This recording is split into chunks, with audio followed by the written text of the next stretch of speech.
কথা চিন্তার কিচ্ছু নেই। প্রথম কথা, ভাইরাসের চরিত্র বদলাবে, বিভিন্ন রূপ নেবে, মানে পরিবর্তন হবে পরিকাঠামো।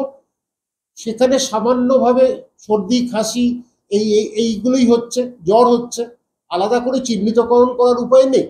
তো একটাই হচ্ছে, আমাদের আটকাতে হবে যে কোনো ভাইরাসকে, যেভাবে আমরা আটকাই, মাস্কটা আবার পরতে হবে, দরকার পড়লে পরতে হবে, আর হাতটা ভালো করে ধুতে হবে। অজান্তে হাতটা 11 থেকে 12 বার আমাদের মুখে ঢুকে যায়, সেই জায়গাটা আমাদের পরিষ্কার করতে হবে। তো আমরা এইগুলো যদি মানতে পারি, ভিড় এড়িয়ে চলতে হবে, বিভিন্ন জায়গায় মিছিল টিছিল একটু স্থগিত রাখতে হবে কিছুদিনের জন্য, তাহলে আমরা জিনিসটার থেকে বাঁচতে পারবো। কিন্তু আবার জনসাধারণের কাছে আমার চিকিৎসক হয়ে একটা বার্তা পরিষ্কার, চিন্তার কিছু নেই, ভয়াবহতা থাকবে না, সেই বিপর্যয়ও ঘটবে না। আজকে দেখা যাচ্ছে কলকাতায় প্রথম কোভিডের মৃত্যু হয়েছে, মানুষকে কি কোনো সচেতনতার কোনো অভাব ছিল? সচেতনতা না, কোভিড হতে পারে, কিন্তু এই মৃত্যুর জন্য আনুষঙ্গিক রোগ দেয়। তার বহু বয়স হয়েছিল, আনুষঙ্গিক রোগ ছিল, সেই কারণে কোভিড একটা নামমাত্র হয়েছে তার, কিন্তু কোভিড এর মৃত্যুর কারণ হতে পারে না। আর যদি এবার থেকে তাই প্রমাণ করতে হয়, তাহলে তো পোস্টমর্টম করতে হবে, করে দেখতে হবে, সেইটা সরকার ব্যবস্থা নিক। কিন্তু কোভিড হচ্ছে, কোভিড একটা বিরাট, মানে ভীষণ ভয়াবহ পরিস্থিতির সৃষ্টি করছে, এইরকম কিন্তু ঘটনা ঘটছে না। এটা কিন্তু আমরা যেন পরিষ্কার হয়ে থাকি এই বিষয়টা। থেকে প্রচুর পদক্ষেপ নেওয়া সত্ত্বেও ডেঙ্গু আবার পরিস্থিতি শুরু হয়ে যাচ্ছে, কি বলবেন, কিভাবে মানুষকে সচেতন? অল্প জলে এডিস ভাইরাস কিন্তু বংশবৃদ্ধি করে, সেটা আটকানো খুব প্রয়োজন।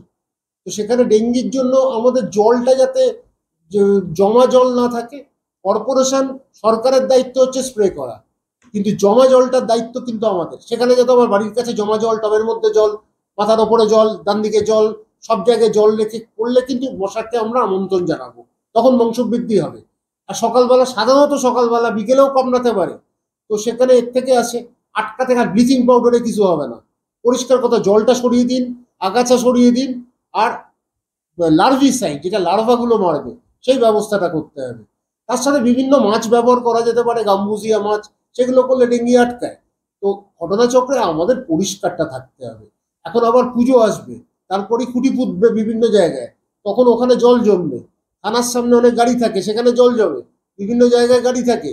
এই যে জল জমার জায়গাগুলো যদি আমরা আটকাতে পারি, জল জমাটাকে, তাহলে আমরা ডেঙ্গি আটকাতে পারবো, কমাতে পারবো। হয়তো মশা একবারে আমরা শেষ করতে পারবো না, কিন্তু একটা সময় আসবে যখন আমরা মোটামুটি মশাটাকে নিয়ন্ত্রণ যদি করতে পারি, তাহলে আমরা বুঝতে পারি ডেঙ্গির কিন্তু সংখ্যাটা কমে যাবে।